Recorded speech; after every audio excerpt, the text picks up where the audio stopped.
Louvado seja nosso Jesus Cristo, para sempre seja louvado. Em nome do Pai, Filho e Espírito Santo. Amém.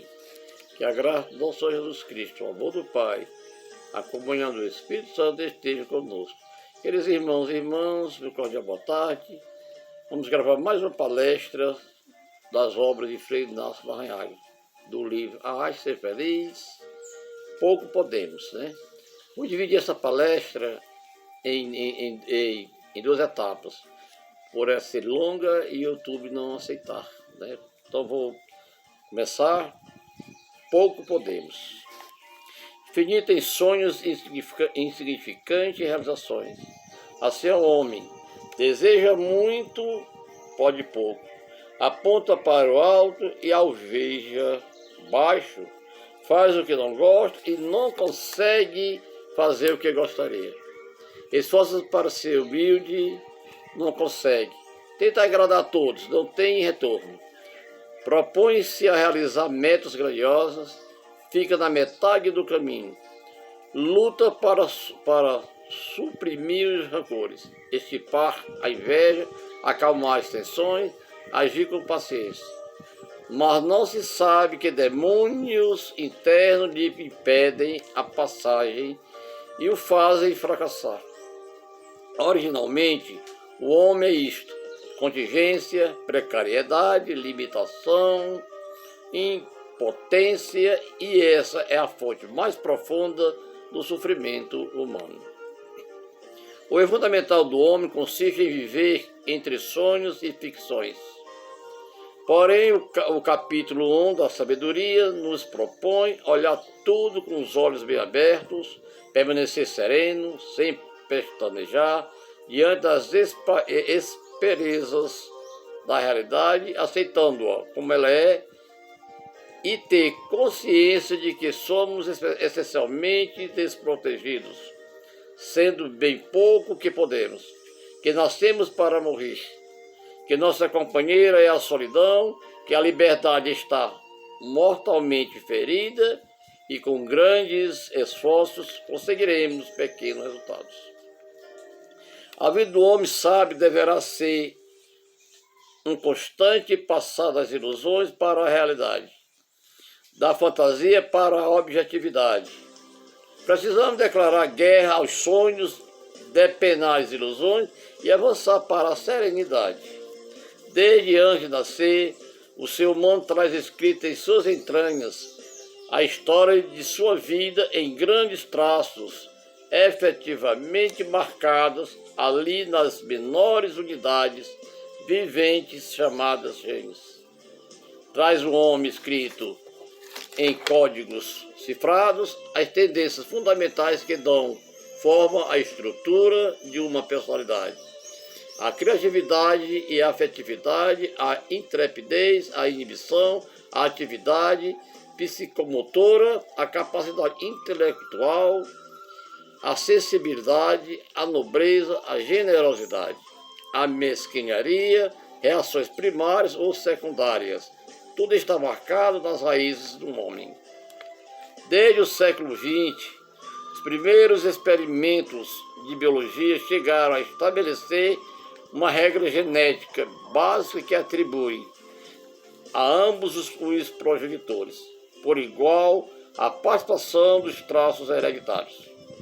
Os elementos paternos e maternos contribuem igualmente para a informação genética, trazendo cada um a sua mensagem própria. Entre eles, organizam um plano geral ao qual responderão os traços fundamentais do futuro indivíduo. Uma ampla exposição teórica e técnica sobre essa matéria encontra-se no livro de Frei Inácio, né? Del Sofrimento e da Paz.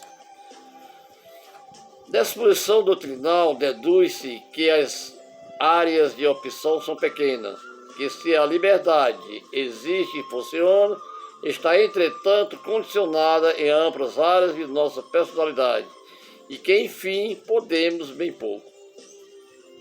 A sabedoria consiste em aceitar com tranquilidade o fato de que podemos pouco e em colocar em ação todas as nossas energias para fazer esse pouco render o máximo. Tenho conhecido em minha vida inúmeras pessoas mergulhadas na frustração. Nos dias de sua juventude, sonharam com os mais altos ideais: sucesso profissional, felicidade conjugal, santidade, tendências políticas. Passaram-se os anos durante longos períodos, conseguiram manter essa chama da ilusão. Depois, ao perceberem lentamente a distância que existe entre os sonhos e a realidade, viram que suas ilusões, uma a uma, iam sendo levadas pelo vento. Hoje, aos 50 anos, mostram-se decepcionados e céticos. Não acreditam mais em nada, o ideal transformou-se em sua sepultura. Na verdade, não foi o ideal, e sim uma ilusão. O ideal é a integração da ilusão com a realidade. Podemos pouco. Essa insistência em nossa desproteção não tem por que desanimar ninguém, exatamente o contrário. O desânimo nasce de alçar o olhar para cumes elevados demais. E quando percebemos que são inacessíveis, somos invadidos pelo desânimo. Nós, em compensação, dizemos que, embora seja verdade que valemos pouco para alcançar esse pouco, colocamos em jogo todo o entusiasmo. Em nosso caso, não há desilusão, pois não houve ilusão. O segredo está, portanto, em colocar paixão, mas a partir da realidade. Vamos supor que o ideal mais alto está em atingir 100 pontos. É preciso lutar ardentemente para consegui-los.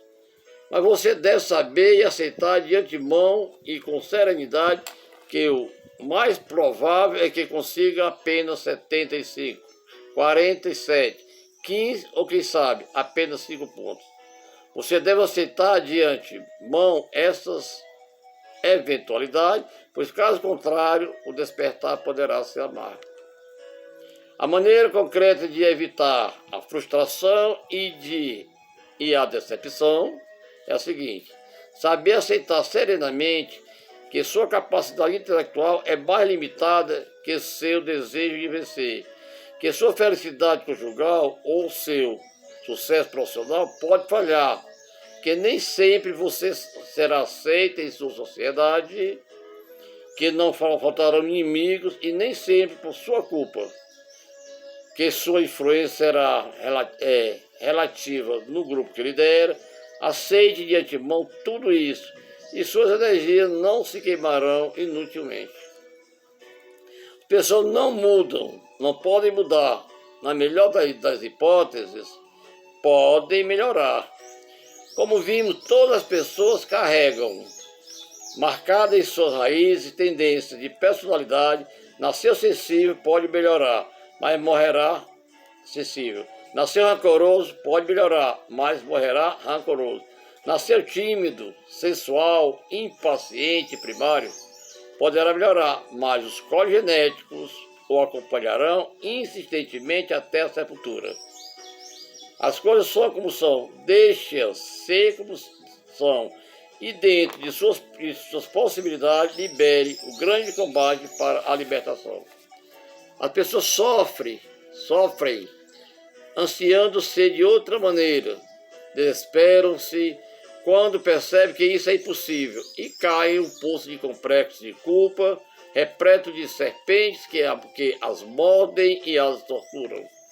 Conheço muitas pessoas que fizeram e continuam fazendo esforços extraordinários para não ser como são, para suavizar as arestas da sua personalidade, porém o que consegue mudar é pouco ou nada, e cai no desânimo e na tristeza. No momento especial, sob os efeitos de um intenso fervor religioso, após uma conversão fulgurante, de fato suaviza os defeitos congênitos da personalidade e de uma pessoa, e todos passam a comentar sua espetacular mudança de atitude. Anos depois, ao baixar o fervor religioso, percebe com dor que os defeitos congênitos da personalidade dela reaparecem com maior força. Nada mudou. Shalom para vocês e até amanhã, se Deus quiser. Continuarei com o resto ou digamos assim, com a outra palestra, a segunda parte.